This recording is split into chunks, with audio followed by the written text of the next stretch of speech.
اللهم صل على محمد وعلى آله وأصحابه أجمعين. صباح الفل وصباح الورد وصباح الياسمين وصباح العسل وصباح الروايح الجميلة. روايح زمان. مين ما بيشتاقش للروايح الجميلة دي؟ صباحكم مشرق بنور الله. بصبح طبعا على حبايب قلبي متابعيني من قلب مصر وخارج مصر. صباحكم زي الفل، صباحكم مشرق بنور الله. هنسمي الله ونصلي على رسولنا الكريم وندخل مطبخنا ونشوف هنعمل ايه النهارده. لايك وشير وسبسكرايب مطبخنا على قدنا مع مواريد. اللي ما اشتركش في القناة يدخل يشرفني ويشترك في قناتي. احنا النهاردة هنعمل رقاق طري. معايا حوالي 1.5 كيلو دقيق اهو. اي كمية دقيق انت عايزاها، ما تربطيش نفسك بمقادير ولا اي حاجة. اي كمية دقيق. ده 1.5 كيلو دقيق، شوية ملح عليه، وبيتعجن بلبن رايب. اللي عنده لبن رايب متاح ماشي، اللي ما عندوش انا عجنت بحاجة اسمها خض. ايه هو الخض؟ اللي هو بنجيب القشطة عشان نطلع منها السمنة، ونفضل نقلب فيها ونضرب فيها كده، بتطلع لنا السمنة ويطلع لنا مادة سائلة، دي اسمها الخض.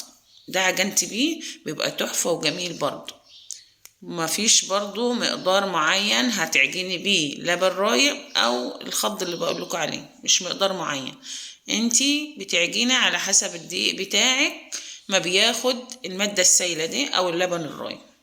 انا عجنته، حطيت ايه الاول؟ 1.5 كيلو دقيق، شوية ملح، الملح بتاعك اللي انتي المعتاد بتاعك، معلقتين كبار جدا هرميتين حطيتهم سمنة بلدي، و2 زيهم قشطة. يبقى ايه؟ المعلقة بتاعتي كبيرة، يمكن انتوا شفتوها كبيرة جدا. مليانين كبار كده. حطيتهم في الدقيق وعجنتهم. العجينة بتاعتي لينة وكورتها كل الكور قد بعضها، وهسيبها ترفع، اغطيها وترفع شوية. تمام؟ يبقى كلها كورتها زي بعض اهي، وهسيبها ترفع شوية. بعد ما ترفع هنعمل فيها ايه؟ كده عجينتنا رفعت. تمام؟ يعني سبتها حوالي نص ساعة كده. بجيب الصينية بتاعتي دي عشان هفرد عليها. هفرد كل الكمية بتاعتي دي وارصها على الصينية دي والصاج. وبعد ما افردها هسيبها برضو شوية ترتاح شوية كده.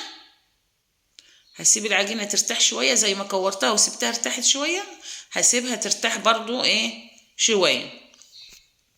بعد ما اخلص الكمية كلها واسيبها ترتاح، بولع الفرن بتاعي. والفرن بتاعي امسحه بقماشة ومية، يبقى نظيف. امسحه بالقماشة وبالمية علشان الفرن يبقى نظيف وانتي بتسوي عليه الرقاق. تمام؟ يبقى انا بفرد الكمية كلها وبسيبها ترتاح برضو شوية واغطيها. يا ريت اللي ما جربوش يجربوا ويقول لي رأيه ايه في الكومنتات. تحفة جميل. بتاكليه وانتي بتشمي فعلا في ريحة زمان. تحفة جميل.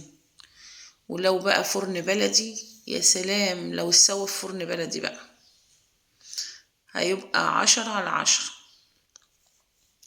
فجربوه وقولوا له رأيكم فيه ايه. جميل. طبعا الرقاق ده يا جماعة بجبنة قديمة يتاكل، بعسل اسود يتاكل، بعسل ابيض يتاكل، اي حاجة تاكلي بيه طعمه تحفة.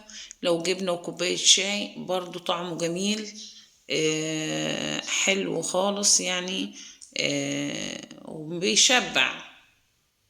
يعني هو بيشبع، مش حاجة كده يعني تسالي كده ولا حاجة. فقولوا لي رأيكم ايه. اللي يجربه يقول لي رأيه ايه. لان انا قلت انزل الفيديو النهاردة عشان حبيبة قلبي اللي طلبته مني، قلت لازم انزله لها النهاردة. صباحك فل ان شاء الله. لايك وشير وسبسكرايب مطبخنا على قدنا. استودعكم الله والسلام عليكم ورحمة الله وبركاته. احلى رقاق هتاكلوا.